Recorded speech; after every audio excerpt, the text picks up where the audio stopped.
What's up, dudes? It's Molly. I'm here today to bring you a channeled reading. Hi, guys. I'm Molly Marcella. I'm a clairaudient, psychic, Heyoka empath. I am channeling, so anything I say is part of your message. Right when I turn this on, my left ear just felt plugged up for a second. So a left ear might mean something. Or if I'm mirroring you, it might be your right ear. So, what's up, dudes? I'm excited for today. Today, we're going to talk about meeting the bloodline. Somebody may be meeting somebody's family. Somebody may be meeting somebody's work, something like that. So, I'm excited for today because today I get to talk about some things I've been up to. So what I'm going to do right now, I'll show you what I have going on the desk. I got a bunch of cards out. These are all cards that we've popped in the past. And I'm going to pop cards and tell you just kind of some information. And like I said, it's going to seem like I'm talking about myself, but I am channeling, so there might be some messages for you. All right. I have notes that I'm going to be referring to, and let's start. All right. Let's get a first message from the butterflies. Oh, there it is. I release all negative energy, strongholds, and shameful feelings holding me back. All right. Hi, dudes. My name is Molly Marcella Spillane. I'm participating in a project called the Art Movement. So the Art Movement is where I show people that I'm a Heyoka empath. I'm a super empath. An actual psychic who is classified as a creative genius.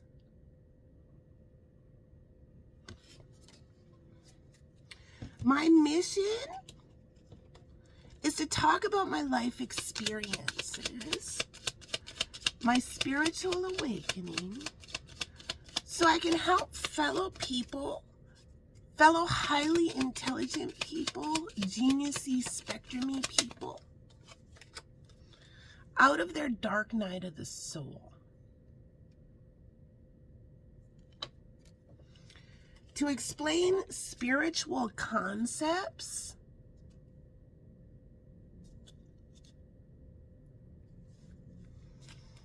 explain to starseeds that they've been activated, explain high functioning autism, what being spectrumy is really means,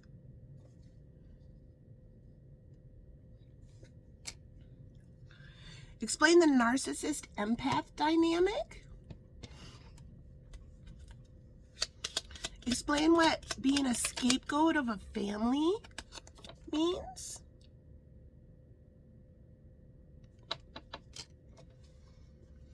I am a grid leader shining a light to help my galactic soul family heal and ascend to a higher vibration. We have the Ace of Swords here with clarity.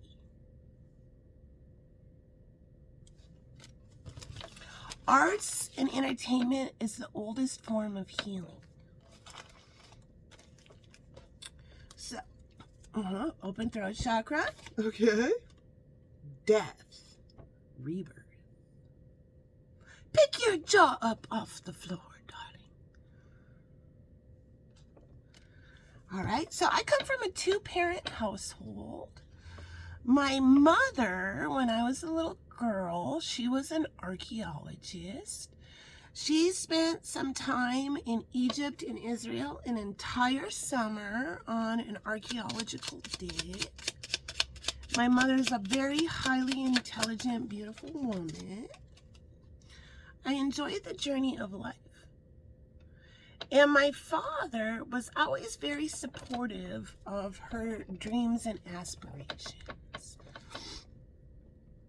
My mother also was an artist. She still is. She was very, very well known in the porcelain arts field. So think of china painters, porcelain arts, painted vases, plates, cups, tiles, anything like that. That's what I'm talking about. My mother was the vice president of the World Organization of Porcelain Artists. She was certified as a master teacher, and her technique was a special kind of paint called lusters, and that's what she excelled in. And that's like a very shiny kind of painting technique. She was part of the IPAC Guild, the International Porcelain Artist Teachers. And all around the world, porcelain arts is a hobby that very wealthy people do. And so my mother and kind of her group of friends were the teachers for these very wealthy socialites from all around the world. And not just socialites, but just the porcelain arts field is a hobby for very wealthy people. So there's a lot of money involved. And so my mother and her friends would go to different, excuse me, open throat chakra, would go to different art conventions all over the world. They would set up their booths. These were big shows at convention centers. They would set up their booths. So my mother had her own paintbrush line. She would sell her lusters. She would sell her books. She would sell her oils. She would sell all of her stuff. And people would buy tickets to her seminar. And she would go and do a 45 or hour-long seminar, 45-minute or hour-long seminar to a packed audience, showing her different techniques, her different things, teaching people how to do this.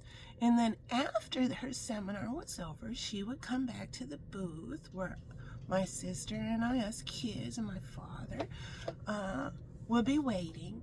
And then all of a sudden, hundreds of people would flood the booth and buy all her stuff. And we were in charge of taking all the money, all that kind of stuff. And so she was very, very successful. She had traveled all over the world. She would take us kids with her sometimes. I went to a big art show in Mexico City with her where she was highlighted. My sister went to Venezuela and Guatemala with her. My mom has been all around the world. She's published in magazines. In 2000, I took off. I backpacked around about a Eurail pass, and I backpacked around Europe. At the same time, my mother was invited to China with some other American artists as a cultural diplomat. And while I was backpacking around Europe, my mother was in China learning different Chinese techniques on porcelain art, showing the Chinese people American techniques. A lot of cameras followed them, that kind of thing. And I believe they were considered cultural diplomats at the time. When I was a teenager, my mother, Mystic Lake Casino started. It had already been around as Little Six Casino. It was a littler casino. The Tower with Foundation and the Three of Wands with Freedom. My mother is also a genius, and she loved the idea of blackjack, and she wanted to learn how to deal blackjack. So she got a job at the casino, and this is when they expanded. So they were a little casino. They called it the TP. It was called Little Six. They had a bingo hall. And then they built a big casino. This is the Shakopee Bidwankaton Sioux.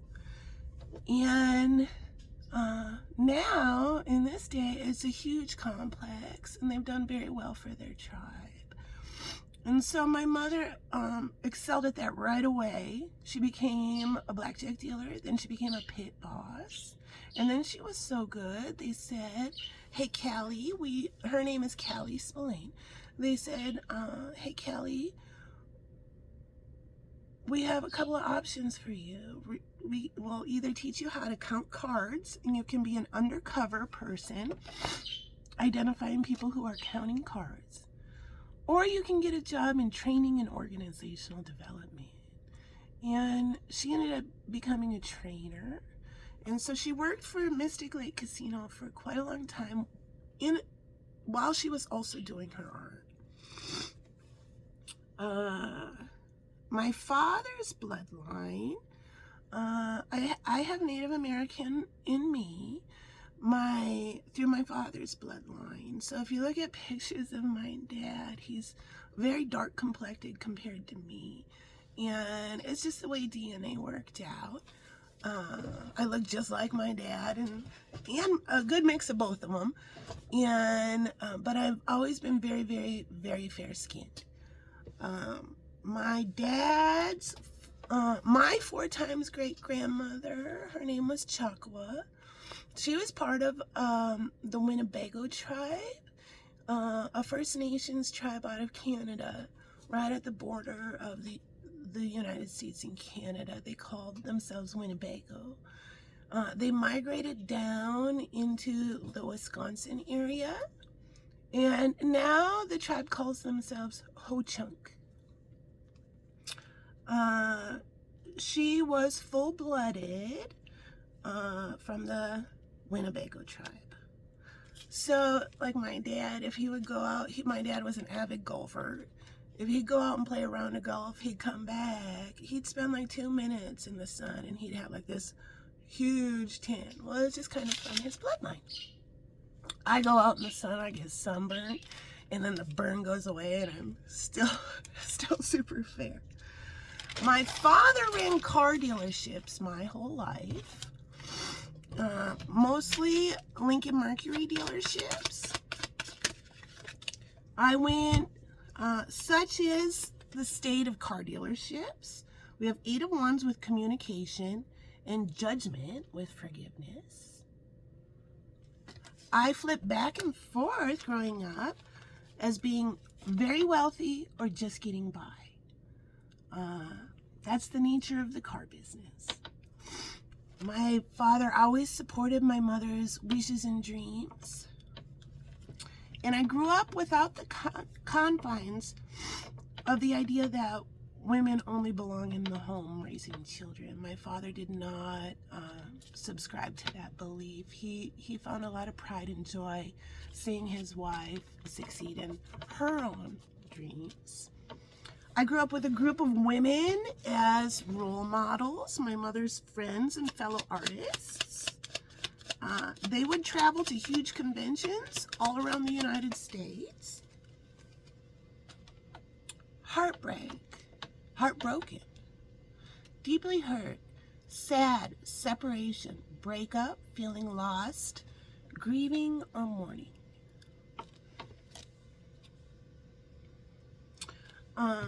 And I would go to some of those shows too, all around the U.S. And like I said, she do seminars for very wealthy people from all over the world. My mom and her friends were published in several magazines. My mother there's a museum in Germany that had purchased one of my mother's tulip vases. She was very well known for this certain kind of tulip vase, this certain kind of design style. And so there is a museum in Germany that has one of my mother's pieces in their collection.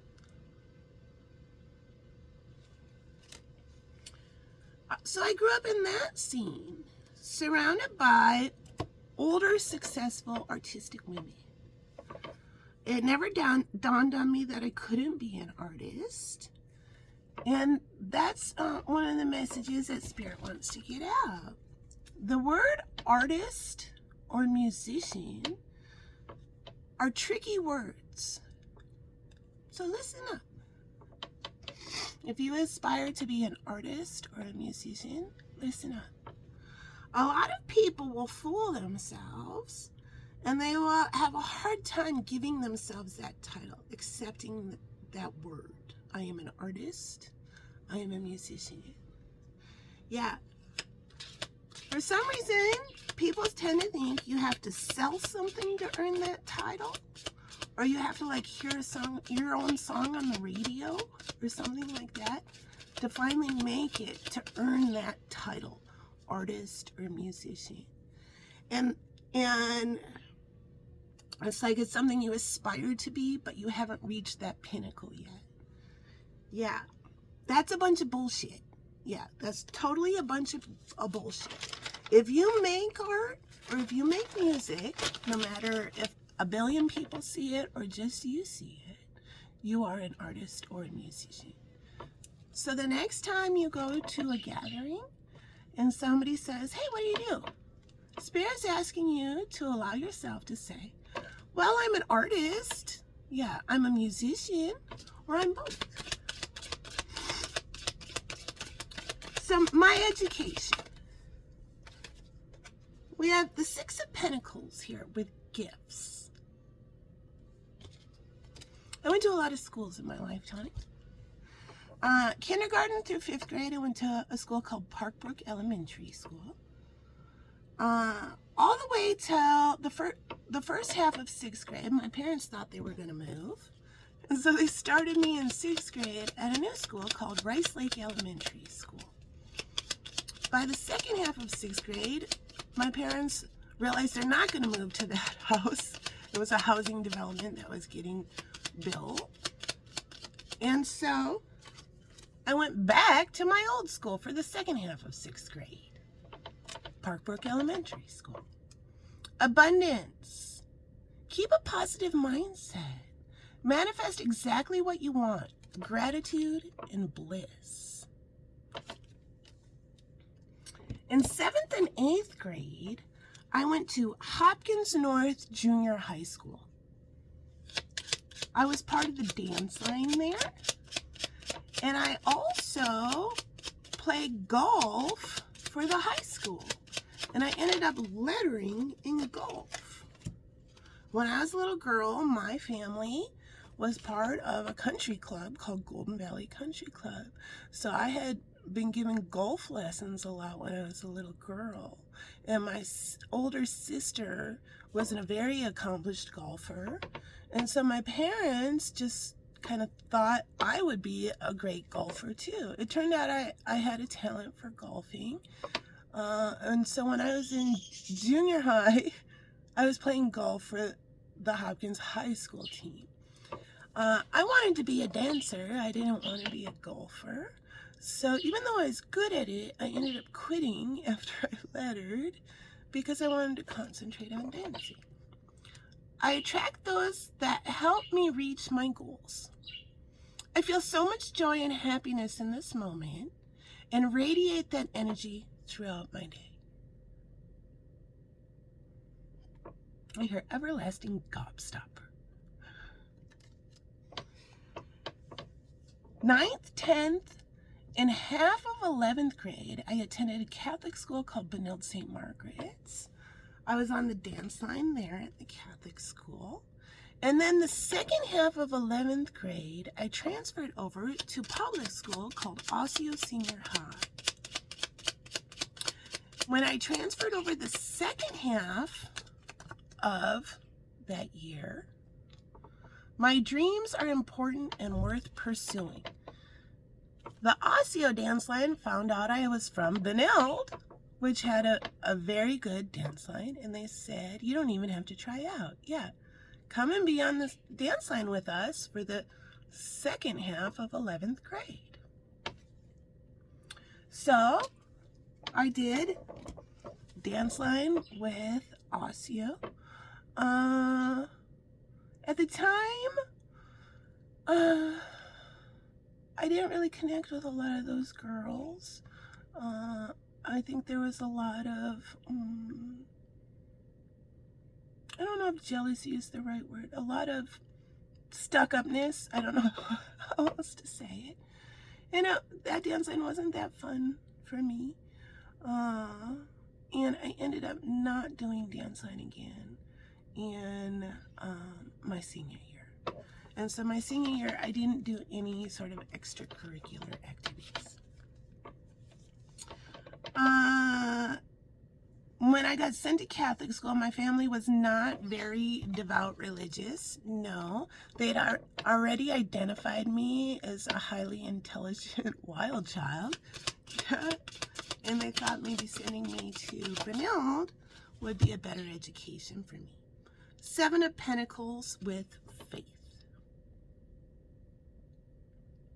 My mother was raised in a very religious Catholic family, and she went to Catholic school. So that was my high school experience. Then, after I graduated, I ended up going to UW Stout in Wisconsin, University of Wisconsin Stout in Menominee, as an art major. My dreams are purposeful, not accidental. I didn't last very long there because it ended up being like the most expensive party I ever went to. When in doubt, go to Stout. Yeah, I had a lot of friends, had a lot of fun, went to a lot of fun parties. Yeah, but all the upperclassmen had all the art classes. So I didn't have a single class that I enjoyed. And I was just partying a lot, waking up hungover, trudging to class of a class I didn't like. And I'm like, this blows. Yeah, I quit. Then I came back to Minnesota. And then I ended up attending, applying for art school here in the Twin Cities. And I decided to apply for an art school called College of Visual Arts. And this was a very exclusive art school. I think it only took like a couple hundred kids.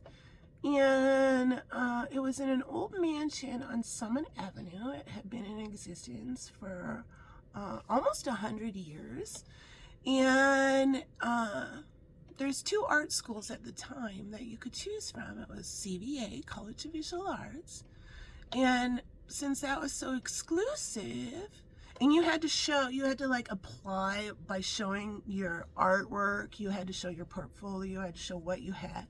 And if you didn't get into CVA, then you went to MCAT, Minneapolis College of Art and Design, the big art school within the Twin Cities. Well, I was lucky. I got accepted at CVA, College of Visual Arts, and I attended art school there for a while. I ended up having this kind of aha moment. I was like, how am I going to pay off all these school loans? Like, what am I going to get a job as? Yeah, because art school is pretty expensive. And so I spent time at art school learning a bunch of techniques. And then I thought, you know what? I've learned what I think I can learn here. And I ended up quitting art school and going to the College of Life. And just started working in different random jobs throughout my 20s, doing all sorts of different things. Then I knuckled down and really started on my art career. I created a business selling graphic jewelry, messing around with the idea of a single image, bringing back feelings of nostalgia. I started creating things using images from the public domain. I like the idea of creating art for everybody using things that's available for everybody. Old turn of the century images. I like the idea that one image can inspire, invoke emotion in different people. Just one image can tell a story to all different people. And so that's what I explored through my artwork. I found some success here in the Twin Cities. I've been highlighted several times by the Walker Art Center here in Minneapolis. The Walker Art Center is one of the United States' top modern art museums. I was invited to participate in different events there several times. Our other main big museum here is called MIA, Minneapolis Institute of Art. And they contacted me and said they have a big program called Art in Bloom, where they work with local florists. And a local florist is given a piece of artwork that's at the museum. And their mission is to create a floral arrangement that coincides with that artwork. And so then the museum will set up little pedestals in front of the artwork, and the floral arrangement will be displayed. It's a pretty big deal here in the Twin Cities, and it's lovely to walk through. And they asked me to come and bring all my wares and sell my wares. They were opening up a gallery and sell my wares during Art in Bloom. I was going to be out of town, so I couldn't participate. And this is for all you artists out there, don't just say no. See, I was like, I'm not even going to be here. Yeah. But I said, I'm willing to bring all my stuff. I'm willing to bring everything I have for sale. If you have a docent or a volunteer who would like to run my booth, I'll participate, but me personally cannot be there. And they said, absolutely. Yeah, so, you know, there's always other avenues if you think outside the box on things. So I participated in that. Many of my items have been sold at different museums and gift shops around the Twin Cities and around the world. Mill City Museum, the Wiseman Museum, the Guthrie Theater. I worked in conjunction with the Guthrie Theater to create different pieces of jewelry, different artworks and things that coincide with what plays are being done. The Guthrie Theater is a huge theater here in the Twin Cities. Time magazine called it, I think they called it a 21st century dream factory. Very well respected and well known. So you have to know about the Twin Cities here. We invested in our community. Page of Pentacles with new experience, and Five of Pentacles with emotional withdrawal. So our state decided that we were going to take some of our state taxes and put it back into our community. And so it was called, I believe, the Legacy Act, where a portion of our taxes for 25 years, this was a big thing that we collectively said, yes, we want to invest in our community. So for 25 years, it has now since ended, but for the past 25 years, our state has been conditioning our communities to appreciate the arts. And so we've had funds go into public school systems. Our children, our school-age children have been brought to Orchestra Hall. They've been brought to Old Log Theater. They've been brought to Children's Theater. They've been brought to the Science Museum. They've been brought to all these different things to appreciate the arts. And so for 25 years, our community has instilled an appreciation for the arts, and it's easier here in the Twin Cities to make a living as an artist because our community has been conditioned to appreciate it. And when that was going on, Minnesota was the second state behind New York, because of New York City, to invest in the arts. Minnesota, Minneapolis is often called the mini apple. So a lot of people will move out of the Twin Cities, who are born and raised in the Twin Cities, to see what else is out there. And then they come back, they're like, no, we saw it. Yeah, no, we got it good here. We also are surrounded by water here. We have all sorts of lakes here. We're always on like the top 3 or somewhere 1, 2, 3, 4, 5 rank in park systems. It's a really nice place to live here. So that's about all. A pleasure to meet you, darlings. Yes. Are you an artist? Are you a musician? Yeah. You better tell someone. All right. I am so motivated that others get inspired just by being around me. So that's who I am, darlings. And that's the art movement. Yeah, so part of the art movement for me was I was supposed to open my life up, talk about things that other people may say, it's too personal. Yeah, don't talk about that. Yeah. I said, I'll talk about it. Maybe me talking about it will help other people process their own issues and help them heal. And I did it through the arts. All right, darlings, there you go. Peace out. I love you. I hope you love you. It's a pleasure to meet you.